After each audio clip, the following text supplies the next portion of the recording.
അമ്മേ പരിശുദ്ധമ്മേ, അമ്മേ പരിശുദ്ധമ്മേ, ദൈവമാതാവേ, ദൈവമാതാവേ, കൃപാസനത്തിലൂടെ ഞങ്ങൾക്കും ഞങ്ങളുടെ ദേശത്തിനും അമ്മ മധ്യസ്ഥം തേടി തന്ന എല്ലാ അനുഗ്രഹങ്ങൾക്കും കൃപകൾക്കും ഞങ്ങളിപ്പോൾ ഹൃദയം നിറഞ്ഞ നന്ദി പറയുന്നു. അമ്മേ പരിശുദ്ധമ്മേ, ദൈവമാതാവേ, 2004 ഡിസംബർ 7 തീയതി ഉച്ചകഴിഞ്ഞ് 2:30 കൃപാസനത്തിൽ സംഭവിച്ച അമ്മയുടെ പ്രത്യക്ഷീകരണത്തെക്കുറിച്ച് തിരുസഭയ്ക്ക് സമർപ്പിച്ചിരിക്കുന്ന പഠനരേഖകളുടെ സഭാത്മകമായ പഠനം ആരംഭിക്കുവാൻ ഞങ്ങൾ പ്രാർത്ഥിക്കുന്നു. അമ്മേ പരിശുദ്ധമ്മേ, ഭൂസ്വർലോകങ്ങളുടെ രാജ്ഞിയായ അങ്ങേയ്ക്ക് ഭൗമ സംരക്ഷണത്തിനായി പ്രപഞ്ച പ്രകൃതിയെ തന്നെ തിരുസഭ പ്രതിഷ്ഠിക്കുവാൻ ഈ പ്രത്യക്ഷീകരണം വഴി ഇടയാക്കണമേ. പരിശുദ്ധമ്മേ, ജപമാല മാതാവേ, സകല കൃപാസനം പ്രാർത്ഥനയോടും ചേർത്ത് ഞങ്ങളിപ്പോൾ പ്രാർത്ഥിക്കുന്ന ഈ കുടുംബത്തിന്റെ പ്രത്യേക നിയോഗം പരമക്കളെ.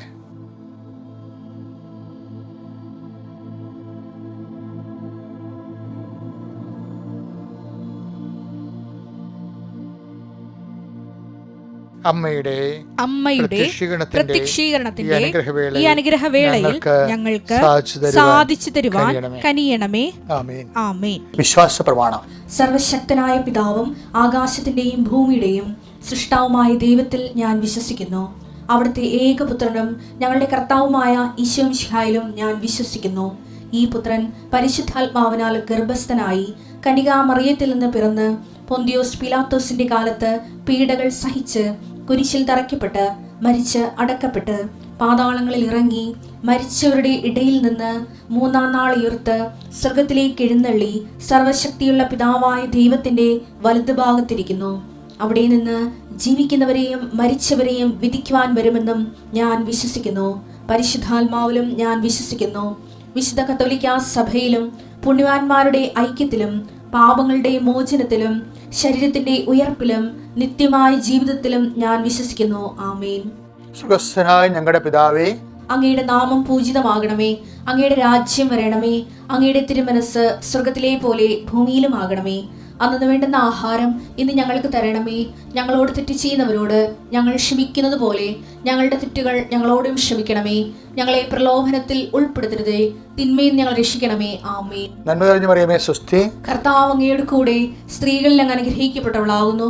അങ്ങയുടെ ഉദരത്തിൻ ഫലമായി ഈശോ അനുഗ്രഹിക്കപ്പെട്ടവനാകുന്നു. പരിശുദ്ധ മറിയമേ, തമ്പുരാന്റെ അമ്മേ, പാപികളായ ഞങ്ങൾക്ക് വേണ്ടി ഇപ്പോഴും ഞങ്ങളുടെ മരണസമയത്തും തമ്പുരാനോട് അപേക്ഷിക്കണമേ. ആമേൻ. എൻ്റെ പ്രിയപ്പെട്ടവരെ, നമ്മൾ അനുദിന അനുഗ്രഹ പ്രാർത്ഥനയ്ക്ക് പ്രവേശിക്കുകയാണ്. കർത്താവേ, ഈ അനുദിന അനുഗ്രഹ പ്രാർത്ഥനയാണ് ഞങ്ങളുടെ അഭയം. അതിരാവിലെ എഴുന്നേൽക്കുമ്പോൾ അങ്ങയുടെ തിരുസന്നിധിയിൽ മുട്ടുകുത്തി അങ്ങേ നാഥനും രക്ഷകനുമായി ഏറ്റുപറഞ്ഞുകൊണ്ട് കർത്താവേ, ഞങ്ങളുടെ എല്ലാ അങ്കലാപ്പുകളും ഇന്നത്തെക്കുറിച്ചുള്ള ആശങ്കകളും പ്രതീക്ഷകളും കർത്താവെ അങ്ങയുടെ തിരുസന്നിധിയിൽ സമർപ്പിക്കാൻ വേണ്ടി അങ്ങ് നൽകിയ അവസരമാണിത്. കർത്താവെ, നിന്റെ നാമത്തെ മഹത്വപ്പെടുത്തണമേ. സഭയിലുള്ള സാന്നിധ്യം നീ പ്രകടമാക്കണമേ. അമ്മേ പരിശുദ്ധമേ, ദേവമാതാവേ, എല്ലാ മക്കൾക്ക് വേണ്ടി മധ്യസ്ഥം പ്രാർത്ഥിക്കണമേ. കർത്താവെ, ഞങ്ങൾ ഇന്ന് യാത്രയാകുന്ന ദിക്കുകൾ, ഞങ്ങൾ തിരിച്ചു വരുന്നത് വരെ ഞങ്ങൾ കോണ്ടാക്ട് ചെയ്യുന്ന വ്യക്തികൾ, ഞങ്ങൾ ഇടപഴകുകയും ചെയ്യുന്ന ഓരോ വിഷയങ്ങൾ, സംരംഭങ്ങൾ, ഓരോ തരത്തിലുള്ള നിയോഗങ്ങൾ എല്ലാം കർത്താവെ നിൻ്റെ തിരുസന്നിധി സമർപ്പിച്ചുകൊണ്ട് പ്രാർത്ഥിക്കുന്നു. കർത്താവെ, നീ അറിയാതെ ഒന്നും ഞങ്ങളുടെ ജീവിതം നടക്കുന്നില്ല എങ്കിൽ ഞങ്ങൾക്കറിയാമെങ്കിലും അത് ഞങ്ങൾ അങ്ങയുടെ തിരുസന്നിധിയിൽ ആത്മാർത്ഥയോടെ സമർപ്പിച്ച് നിൻ്റെ ഉടമസ്ഥതയിലാക്കുന്നു. കർത്താവെ, ഗർഭിണികളെ, രോഗബാധിതരുടെ ഗർഭിണികളെ സമർപ്പിച്ച് പ്രാർത്ഥിക്കുന്നു. രോഗാതുരമായ കുടുംബങ്ങളുടെ കിടപ്പിലായവരെ സമർപ്പിച്ച് പ്രാർത്ഥിക്കുന്നു. കർത്താവെ, സാമ്പത്തികമായ ക്ലേശങ്ങൾ നാട്ടിൽ കൂടുതൽ വരികയാണ് ഈശോയെ. ഒത്തിരിയേറെ പണ്ട് ദാരിദ്ര്യമില്ലാഞ്ഞ കുടുംബങ്ങളിലൊക്കെ ഇപ്പോൾ കർത്താവെ ദാരിദ്ര്യത്തിൻ്റെ സൂചനകൾ കണ്ടു തുടങ്ങി ഈശോയെ. അങ്ങനെയുള്ളൊരു വിപത്തിലേക്കാണ് ഞങ്ങൾ യാത്രയാകുന്നത്. കർത്താവ്, ഞങ്ങളുടെ രാജ്യത്തെ എല്ലാവിധ തിന്മകളിൽ നിന്നും യുദ്ധങ്ങളിൽ നിന്നും ലോകത്തെ തന്നെ സംരക്ഷിക്കണമെന്ന് പ്രാർത്ഥിക്കുന്നു. കർത്താവെ, യേശുവേ, നിൻ്റെ ഉന്നതമായ നാമത്തെ സ്വന്തം ചെയ്യുന്നു. അപകടങ്ങൾ, അതുപോലെ ലഹരിയുടെ അമിതമായ ഉപയോഗവും മിതമായ ഉപയോഗവും എന്തുപയോഗമായാലും ചെയ്യും കർത്താവെ. അങ്ങയുടെ മക്കളുടെ ജീവിതം തകർക്കുന്ന, കുടുംബത്തെ തകർത്ത് കുടുംബത്തിന് അസമാധാനം ഉണ്ടാക്കുന്ന പൈശാചിക തിന്മകളിൽ നിന്ന് കർത്താവെ ചേർത്ത് തോൽപ്പിക്കാൻ ആവശ്യമായ ഇച്ഛാശക്തി അങ്ങയുടെ സമൂഹത്തിൽ നൽകണമെന്ന് പ്രാർത്ഥിക്കുന്നു. അതിലേർപ്പെട്ടിരിക്കുന്ന ഡോക്ടർമാർ, പോലീസുകാർ, സഭയുടെ അംഗങ്ങൾ, അതുപോലെ തന്നെ സർക്കാരിൻ്റെ പ്രതിനിധികൾ, അങ്ങനെയുള്ള എല്ലാവരും ആരെല്ലാം ലഹരിക്കെതിരെ പ്രവർത്തിക്കുന്നു അവർക്കെല്ലാം കർത്താവെ ശക്തിയും കർത്താവ് ഐക്യവും നൽകി. കർത്താവ് ഇതിനെ നാടിൻ്റെ തിന്മയായി, സമൂഹത്തിന്മയായി, രാജ്യത്തിനെ അസ്ഥിരപ്പെടുത്തുന്ന എല്ലാ ഛിദ്രശക്തികളെയും കർത്താവെ നിഹനിക്കണമേ എന്ന് പ്രാർത്ഥിക്കുന്നു. പല വിഷയങ്ങളും കർത്താവ് നഷ്ടപ്പെട്ടു പോയ പണമുണ്ട്, നഷ്ടപ്പെട്ടു പോയ വ്യക്തികളുണ്ട്, നഷ്ടപ്പെട്ടു പോയ ആധാരങ്ങളുണ്ട്, നഷ്ടപ്പെട്ടു പോയ രേഖകളുണ്ട്. അതെല്ലാം തിരികെ ലഭിക്കാൻ പ്രാർത്ഥിക്കുന്നു ഈശോയെ. അങ്ങനെ പ്രാർത്ഥിക്കുന്നവരവരുടെ ജീവിതം എന്തെങ്കിലും രേഖകൾ നഷ്ടപ്പെട്ടാൽ അതോടുകൂടി ജീവിതം ഇങ്ങനെ സഡൻ ബ്രേക്ക് അടിച്ച പോലെ നിന്നു പോയവരുണ്ട് ഈശോയെ. മരവിച്ചു പോയ ജീവിതങ്ങൾ അവരെല്ലാം അങ്ങ് ഏറ്റെടുക്കണം പ്രാർത്ഥിക്കുന്നു. കൃപാസനത്തിൽ നടന്നിട്ടുള്ള 10,000-കണക്കിന് ആരാധന ശക്തിയാൽ നഷ്ടപ്പെട്ടതെല്ലാം കർത്താവ് തിരികെ നൽകുകയും കർത്താവ് നിങ്ങളുടെ നഷ്ടപ്പെട്ട സമാധാനം, നഷ്ടപ്പെട്ടു പോയ ബന്ധങ്ങൾ, മുറിഞ്ഞുപോയ ബന്ധങ്ങൾ കർത്താവ് എല്ലാം ഐക്യപ്പെടുത്തുകയും പുനരുദ്ധരിക്കപ്പെടുകയും ചെയ്യണമേ. എൻ്റെ കർത്താവിൻ്റെ ഉന്നതമായ നാമത്തിൽ, സഭയുടെ അധികാരത്തിൽ, കുരിശടയാളത്തിൽ, ദൈവനാമത്തിൽ ഞങ്ങൾ ആശീർവദിക്കുന്നു. ഞാൻ ചിലപ്പോൾ നിങ്ങളൊക്കെ പറയാറുണ്ട്, എനിക്ക് 4 വയസ്സ് മുതൽ ആധ്യാത്മിക ജീവിതമുള്ള ഒരാളാണ് ഞാൻ. കാരണം 4 വയസ്സിലാണ് ആദ്യമായിട്ട് ഞാൻ ഈശോനെ സ്വപ്നം കാണുന്നത്. അപ്പോൾ നല്ല കുടുംബ പ്രാർത്ഥനയൊക്കെ ഉള്ള ഒരു കുഞ്ഞു വീടാണ്. അപ്പനും അമ്മയും 2 മക്കളൊക്കെ ഉള്ളത്, അത്രയേ ഉള്ളൂ വീട്. അപ്പം അതുകൊണ്ട് തന്നെ പ്രാർത്ഥനാ ജീവിതം, പിന്നെ പള്ളി ജീവിതം ഒക്കെ ഞങ്ങളുടെ ഒരു കുടുംബത്തിൻ്റെ ആധ്യാത്മിക വിശ്വാസമാണ്.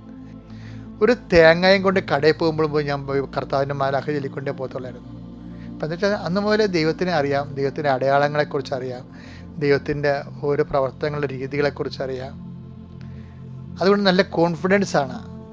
അപ്പോൾ പരിശുദ്ധ അമ്മയെ നേരിട്ട് കണ്ടപ്പോൾ മുതൽ ഈ കോൺഫിഡൻസ് ഇരട്ടിയായി. നല്ല പരാജയം, ചില ഉദ്യമങ്ങൾക്ക് പരാജയം ഉണ്ടായാലും പരാജയം ആ വിഷയങ്ങൾക്കേ ഉണ്ടാകത്തുള്ളൂ, ദൈവത്തിന് പരാജയം ഉണ്ടാകത്തില്ല. കാര്യം എന്താ?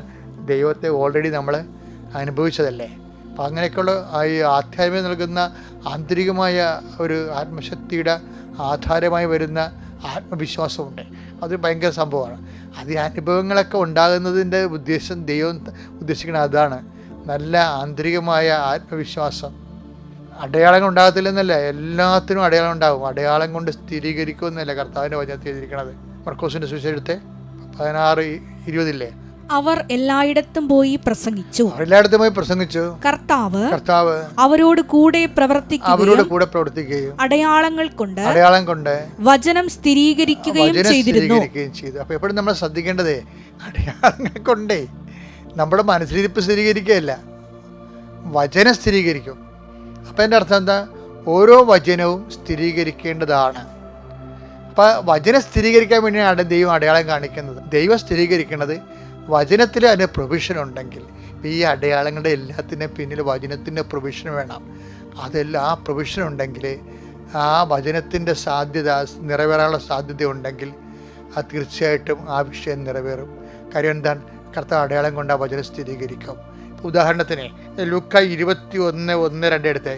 അവൻ കണ്ണുകളുയർത്തി നോക്കിയപ്പോൾ ധനികർ ദേവാലയ ഭണ്ഡാരത്തിൽ നേർച്ചയിടുന്നത് കണ്ടു.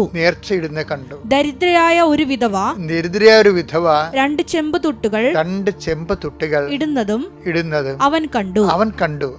അവൻ പറഞ്ഞു, അതാണ് അവൻ നോട്ട് ദ പോയിന്റ്.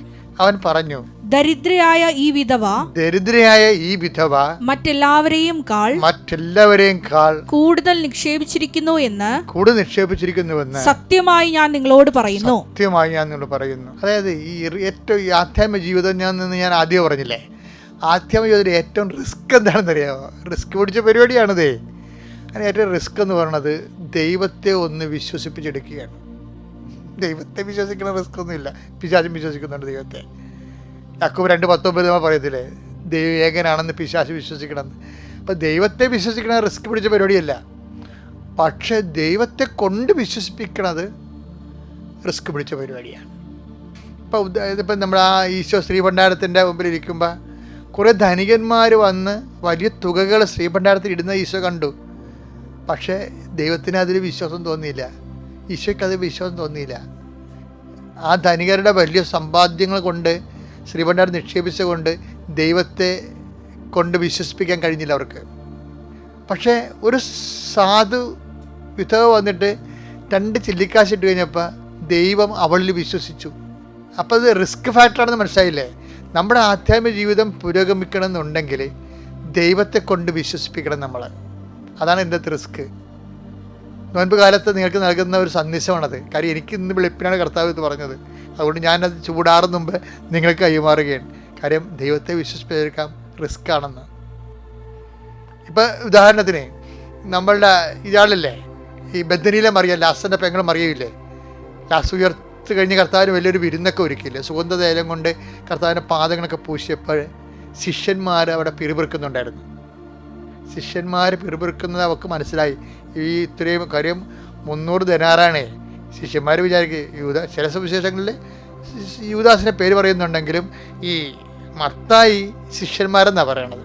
അപ്പോൾ ഈ അണ്ണന്മാർ യൂദാസിൻ്റെ സ്വഭാവമുള്ള അതേ ഈ ഒരു വിഷയത്തിൽ കർത്താവിനെ ഒറ്റപ്പെടുത്തി ശിഷ്യന്മാർ ഒറ്റക്കൈയായിരുന്നു.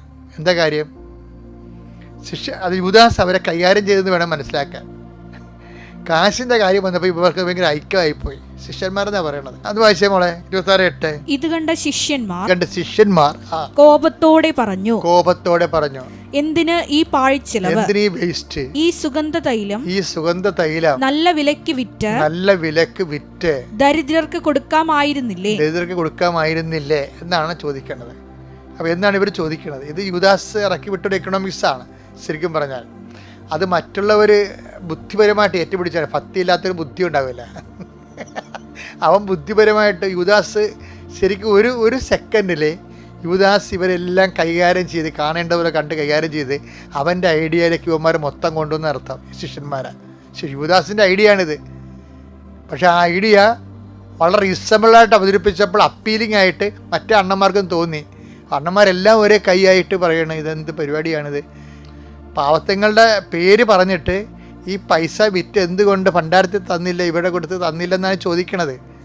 ഈ കാലെ പുഴുക്കി ചൊഴിച്ച് കളഞ്ഞതിന്. ഇത് ഇവന്മാരുടെ മനസ്സിൽ ഇരിപ്പിനെ കുറിച്ചൊക്കെ ഏറെക്കൊരു ഒരു ഐഡിയ.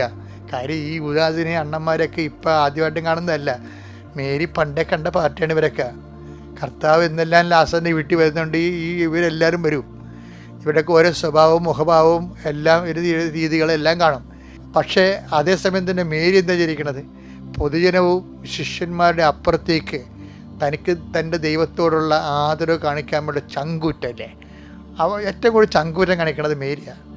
അപ്പം നമ്മൾ ദൈവത്തെ സ്നേഹിക്കാൻ തീരുമാനിച്ചു കഴിഞ്ഞാൽ അതിൻ്റെ റിസ്ക് എന്ന് പറയണത് നമ്മൾ ദൈവത്തെ സ്നേഹിക്കുന്നു എന്നുള്ള ദൈവത്തെ വിശ്വസിപ്പിച്ചെടുക്കാനുള്ളതാണ് റിസ്ക്.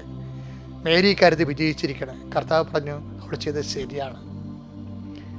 ലോകത്തെവിടെയെങ്കിലും എൻ്റെ സുവിശേഷം പ്രഘോഷിക്കപ്പെടുമെങ്കിൽ അവൾ ചെയ്ത കാര്യവും ആഗോദ്യം പ്രഘോഷിക്കപ്പെടുമെന്ന്. അപ്പോൾ ദൈവത്തെ കൊണ്ട് നമ്മളെ വിശ്വസിപ്പിക്കാൻ വേണ്ടി ഈ നോൻപ് കാലത്ത് നമ്മൾ ശ്രമിക്കാം. പിതാവിൻ്റെയും പുത്രൻ്റെയും പരിശുദ്ധാത്മാവിൻ്റെയും നാമത്തിൽ ആമേൻ. ഓരോ ഉടമ്പടി ധ്യാനവും നമ്മൾക്ക് അചിന്തനീയമായ, നിങ്ങൾക്ക് സങ്കല്പിക്കാൻ പറ്റാത്ത വിധത്തിലുള്ള ദൈവാനുഗ്രഹങ്ങളും വിടുതലുമാണ് നമുക്ക് നൽകുന്നത്. ഉടമ്പടി ധ്യാനത്തിൻ്റെ ഒരു പ്രത്യേകത, നമുക്ക് ഉടമ്പടി ചെയ്യുമ്പോഴെന്താ ഒരു വ്യക്തിക്ക് സംഭവിക്കുന്നത്? സാധാരണ ദൈവത്തിൽ നിന്ന് നമുക്ക് ലഭിക്കുന്നത് സൗജന്യ ദാനങ്ങളല്ലേ. നമ്മളതിനെ എന്തെന്നാ പറയണത്? അനുഗ്രഹങ്ങളെന്ന് പറയും. ഈ അനുഗ്രഹങ്ങളെ നമുക്ക് ദൈവത്തിന് വേണമെങ്കിൽ നമുക്ക് തരാം അല്ലേ. അത് നമ്മളുടെ തന്നെ ചിലപ്പോൾ അയോഗ്യത കൊണ്ട് ദൈവാനുഗ്രഹം നമ്മളിലേക്ക് എത്തപ്പെട്ടില്ലെന്നും വരാം, അല്ലെങ്കിൽ നമുക്ക് അനുഭവയോഗ്യമായില്ലെന്നും വരാം. അത് ഓരോരുത്തരുടെ വിശ്വാസത്തിൻ്റെ നിലവാരം അനുസരിച്ചിരിക്കാം അല്ലേ. ചില ആൾക്കാർക്കൊക്കെ ഇപ്പോൾ നമുക്ക് ഉടമ്പടിയിലാകുമ്പോൾ എന്താ സംഭവിക്കണത്?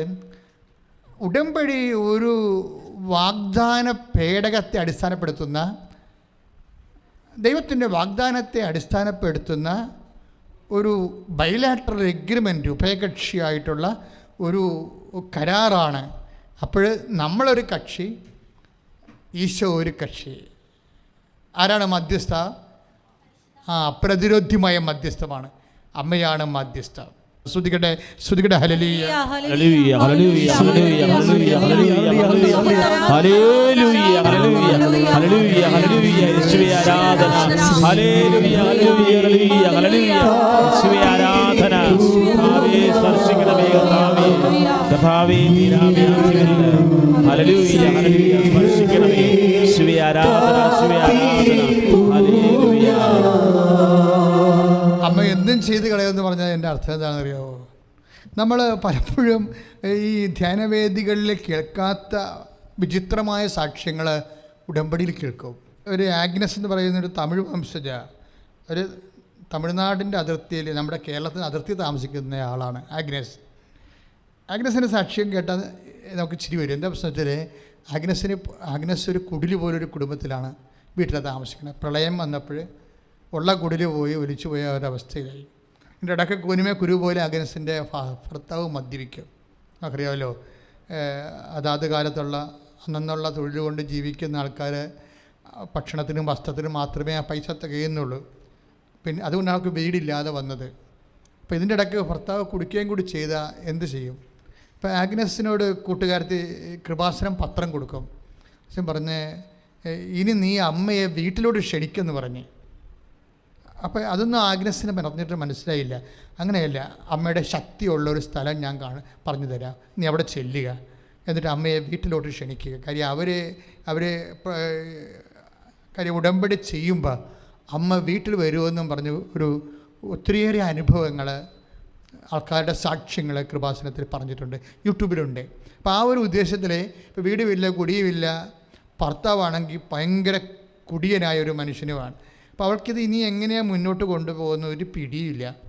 അപ്പോൾ ഉടനെ അങ്ങനെ ഇരിക്കുമ്പോൾ ഒരു അവസ്ഥ കണ്ടില്ലേ, പ്രളയം കൊണ്ട് വീടൊലിച്ചു പോയി, വീടിൻ്റെ അകത്ത് ഗതി പിടിക്കണില്ല. അവർക്ക് വീടിന് ഈ ജന്മത്തിൽ മരിക്കണ പോലെ ഒരു വീട് കിട്ടുമോ ഇല്ല എന്നൊക്കെ ഒരു ഐഡിയ ഇല്ല. അതേസമയം തന്നെ ഭർത്താവാണെങ്കിലും കുടിയനും, ഭയങ്കര കുടിയനും, വർഷങ്ങളായിട്ട് കുടിക്കണതാണ്. പക്ഷെ ആഗ്നസ് ഇവിടെ വന്നതിന് ശേഷം അമ്മയോട് നേരിട്ട് അവളുടെ സങ്കടം പറയും. ഈ നേരിട്ട് സങ്കടം പറയുന്ന ആൾക്കാരുടെ സാക്ഷ്യങ്ങളൊക്കെ ഗംഭീര സാക്ഷ്യങ്ങളാണ്. കാര്യം ഇവർക്ക് അവരുടെ വിശ്വാസം അവർക്ക് നേരത്തെ ഉണ്ട്. പക്ഷേ അമ്മയെ കാണുമ്പോൾ നമുക്ക് എന്താ തോന്നണത്? കാണുമ്പോഴെന്താ തോന്നണത്? വിശ്വാസം മാത്രമല്ല, വിശ്വാസം എന്ന് പറഞ്ഞാൽ കാണപ്പെടാത്തത് ഉണ്ടെന്നുള്ളതല്ലേ അല്ലേ? ഇപ്പോൾ ഹെബ്രായർ 11:1 നമ്മൾ എന്താ വായിക്കണത്? കാണപ്പെടാത്തതുണ്ട്, പ്രത്യാശയ്ക്ക് നിരപ്പിക്കും എന്നുള്ള ഉറപ്പാണ് വിശ്വാസം. പക്ഷേ അമ്മയെ വന്ന് കാണുമ്പോൾ ഇവരുടെ സ്നേഹത്തിന്, ഇവരുടെ ഇവർ ഈ വിശ്വാസത്തിൻ്റെ ലെവലിൽ നിന്ന് ചില വ്യക്തികൾ മാറും. എങ്ങനെ മാറും? സ്നേഹത്തിൻ്റെ ലെവലിലോട്ട് മാറും. പിന്നെ എന്താ? ആശ്രയത്തിൻ്റെ ലെവലിലോട്ട് മാറും. സ്വന്തം അമ്മയെ കണ്ടതിനേക്കാളും ചെറിയ ആൾക്കാർ ചങ്കിങ്ങനെ പിടക്കും.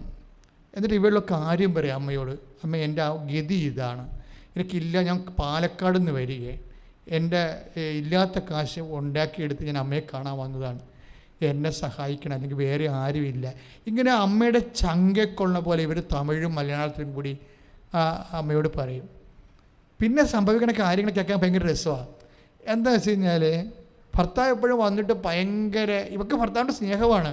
പക്ഷേ എന്താ പ്രശ്നം? രാത്രി കുടിച്ചിട്ട് വർക്കം കഴിഞ്ഞ് കുടിച്ചിട്ട് വരുമ്പോൾ ഈ മനുഷ്യനും അവിടെ ഓർമ്മയില്ലാതെ ഭയങ്കര ബഹളം കാണിക്കും. കുടുംബത്തിൽ കുടിയന്മാരുടെ ഒരു ഇതുണ്ടല്ലോ, അവർക്ക് അവർ കുടിച്ചിട്ട് പറയണമെന്നുണ്ടെങ്കിൽ നമ്മൾ അത് മക്കളും അമ്മയൊന്നും മേക്കിട്ട് കയറാതിരിക്കാൻ വേണ്ടി അവർ മുൻകൂർ ജാമ്യം എടുക്കണ പോലെ നമ്മുടെ വായ അടപ്പിക്കുന്ന രൂപത്തിൽ അവർ കയറി തോന്നി ഒക്കെ ചീത്തോർത്താനൊക്കെ പറഞ്ഞ് വലിയ സീനാക്കി കളയും കുടുംബം. അത് കുടിയന്മാരുടെ എന്നുവെച്ചാൽ ഇവരുടെ സ്വരം കാരണം ഇനി ആരും എങ്കിൽ അവിടെ ബഹളം ഉണ്ടാക്കുന്നത് അവിടെ കുറ്റബോധം കൊണ്ടുകൂടിയാണ്. ഈ കുടിയന്മാരുടെ കുറ്റബോധം മറച്ചു വെക്കാനും മറ്റുള്ളവർ അമ്മയും മക്കളും കഴുത്തേ കയറാതിരിക്കാൻ വേണ്ടി കുടിയന്മാർ വീട്ടിൽ സീനുണ്ടാക്കും. ഭയങ്കരമായ വഴക്കും ബഹളവും തന്തക്ക് വിളിയും എല്ലാം കൊണ്ടാക്കി അത് വല്ലാത്തൊരവസ്ഥയും എപ്പോഴും തന്നെ. അത് ശരിക്കും പറഞ്ഞാൽ അവർക്കും അറിയാം, അവരും ഉദ്ദേശിച്ച് ചെയ്യണമല്ല, ഭാര്യയുടെ വായടക്കാൻ വേണ്ടിയുള്ള ഒരു മുൻകൂർ ജാമ്യ പദ്ധതിയാണ്, അല്ലാതെ അവർക്ക് നിക്കക്കളില്ലാത്തത് കൊണ്ടാണ്. അപ്പം അതുകൊണ്ട് ഇവർ ഈ കലാപരിപാടി അങ്ങോട്ട് തുടങ്ങും. അത് ചിലപ്പോൾ 9 മണി വരെ, ചിലപ്പോൾ വൈഫ് ഉറങ്ങണ വരെയാണ് ചില ആൾക്കാരുടെ കലാപരിപാടിയൊക്കെ വരണത്. അപ്പം ഇത് ഇവൾ കേട്ടും കണ്ടും മടുത്ത് ഒരു ദിവസം പക്ഷേ ഉടമ്പടി എടുത്തു കഴിഞ്ഞതിന് ശേഷം ഇയാളിതുപോലെ വലിയ ബഹളമൊക്കെ വീട്ടിൽ കാണിക്കുന്നുണ്ട്. പക്ഷേ ഇവളൊന്നും മിണ്ടണില്ല. കുറച്ച് കഴിയുമ്പോൾ ഈ മനുഷ്യൻ പോയി കിടന്ന് ഉറങ്ങും.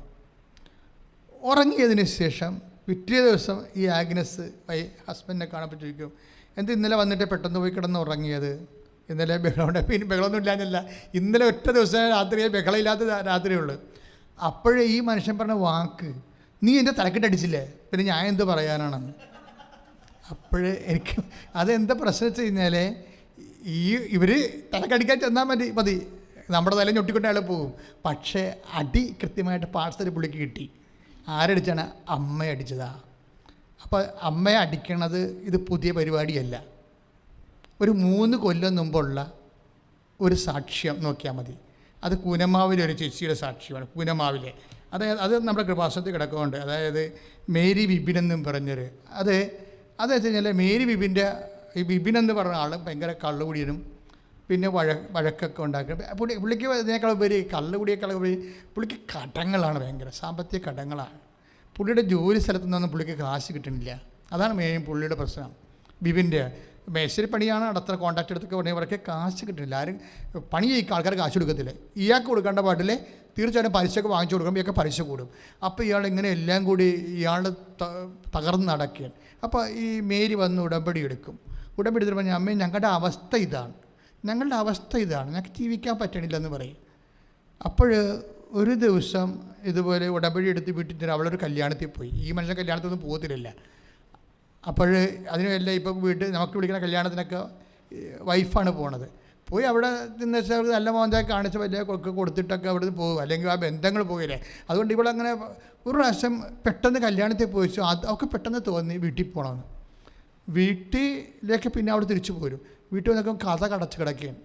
കഥ കടച്ചുന്ന സമയത്ത് ഇവൾ തല്ലി സംഭവം തുറക്കാവുന്ന രീതിയിലാണ് കിടക്കുന്നത്. അപ്പോൾ നോക്കിയപ്പോൾ വെച്ച് കഴിഞ്ഞാൽ ഒരു സ്റ്റൂള് ഒരു കുടുക്ക് മുകളിൽ ഇട്ടിട്ടുണ്ട്. എന്നിട്ട് ഈ മനുഷ്യൻ ഇതിൻ്റെ താഴെ ബോധം കെട്ട് കിടക്കണം. അപ്പോൾ ഇയാളെ കൊട്ടുടക്കി, എന്ത് മനുഷ്യൻ, എന്ത് പരിപാടി അവിടെ നിന്ന് ചോദിച്ചു. അപ്പോൾ പറഞ്ഞു, ഇടി ഈ മുറി മാതാവുണ്ട് എന്ന് പറഞ്ഞു. ഈ മുറി മാതാവുണ്ട്. ഉടമ്പടി എടുത്തു കഴിയുമ്പോൾ സംഭവിക്കണം. അന്ന് മുതലൊക്കെ ഈ സഞ്ചാരി മാതാവ് എന്നുള്ള കൺസെപ്റ്റ് ഡെവലപ്പ് ചെയ്യാൻ തുടങ്ങിയത്. ഉടമ്പടി എടുക്കുമ്പോൾ ചില വീടുകൾ അപ്പോൾ ഞാൻ അവർ എന്തൊരു ഈ മനുഷ്യൻ പറയണേ, ഞാൻ നീ പോയില്ലേ, ഈ നമ്മളെനിക്ക് എങ്ങനെ കരയറുമെന്ന് അറിയത്തില്ല, അതുകൊണ്ട് ഞാൻ മരിക്കാൻ വേണ്ടി കുടുക്കിടാൻ വേണ്ടി കേട്ട് മുകളിലൊരു സ്കൂളിൽ കയറി കുടുക്ക് തലയെ വെച്ച് അപ്പോൾ ഒരു ഒറ്റ അടി എൻ്റെ കാരണം എൻ്റെ തലക്കെട്ടടിച്ചു തന്നു. അതാണ് ഞാൻ വീണു പോയെന്ന് പറഞ്ഞു. അത് ഈ മുറിയിൽ മാതാവുണ്ട്. അപ്പോൾ ഇത് ഞാൻ ഈ സാക്ഷ്യം കേട്ടപ്പോൾ 2 സാക്ഷ്യം ഒരുമിച്ച് കേൾക്കുമ്പോൾ അമ്മ വേണമെങ്കിൽ അറ്റാക്ക് ചെയ്ത് കളയും. അത്രയും ഈ ഉടമ്പടി എടുത്ത കുടുംബങ്ങളോടും അല്ലെങ്കിൽ അമ്മയെന്ന് ശരണപ്പെട്ടു പോയ കുടുംബങ്ങളോടും അമ്മയ്ക്ക് ഇത്രയും വലിയ വാത്സല്യമാണ്. നമ്മളെ നശിക്കാൻ അമ്മ ആഗ്രഹിക്കത്തിലൊരിക്കലും. അത് ബൈ പേഴ്സൺ വീട്ടിൽ വരികയാണ്. അറ്റ കൈക്ക് രക്ഷിച്ചിരിക്കും. അടിയെങ്കിൽ അടി, എന്ത് പരിപാടിയായാലും ശരി, ആ ഓപ്പറേഷൻ നന്നായിട്ട് നടന്നിരിക്കും അവിടെ. വെച്ച് കഴിഞ്ഞാൽ അതിൽ നിന്ന് ശേഷം ഈ കുടുംബങ്ങൾ 2 ഉയർച്ച കാണണം. അവളുടെ കടങ്ങളൊക്കെ പരിഹരിക്കാൻ മാതാവ് പുതിയ വഴി കാണിച്ചു കൊടുത്തു. ഈ മദ്യപാനം പൂർണ്ണമായിട്ട് മാറി. ഇനി രസം എന്ന് പറയുന്നത് ഈ നമ്മൾ ആദ്യം കണ്ട ഇതില്ലേ, ആരാണ് ആഗ്നസിൻ്റെ ഹസ്ബൻഡ്. ആഗ്നസ് ഇപ്പോൾ ഇരുന്ന് അതായത് വലിയൊരു വീട് വെച്ചിരിക്കുകയാണ്. പണ്ടത്തെ അവസ്ഥയല്ല. കടങ്ങളെല്ലാം മാറി, മദ്യപാനം മാറി, കുടുംബത്തെ അമ്മ ലിഫ്റ്റ് ചെയ്യും. അപ്പോൾ നമ്മൾക്ക് നേരെ നോക്കുമ്പോൾ നമുക്ക് തോന്നുന്നു ഈ ജന്മത്തിൽ 50 കൊല്ലത്തിനുള്ളിൽ ഈ കുടുംബം രക്ഷപ്പെടത്തില്ലെന്ന് കണ്ടാൽ തോന്നിപ്പോകും. പക്ഷെ ഉടമ്പടി എടുത്ത് കഴിയുമ്പോൾ നമ്മളെങ്ങനെ സംഭവിക്കണത്? നമ്മൾ അനുഗ്രഹമല്ല കിട്ടുന്നത്, നമുക്ക് ഓഹരിയാണ് കിട്ടുന്നത്. അതാണ് വ്യത്യാസം. അപ്പം സാധാരണ പ്രാർത്ഥനയിൽ നമുക്ക് അനുഗ്രഹം കിട്ടും, പക്ഷെ ഉടമ്പടിയിൽ അവകാശമല്ലേ. ഉടമ്പടി വഴി നമുക്ക് അവകാശമല്ലേ കിട്ടുന്നത്. അതായത് ഈ അവകാശം ഓഹരിയായിട്ടാണ് കിട്ടുന്നത്.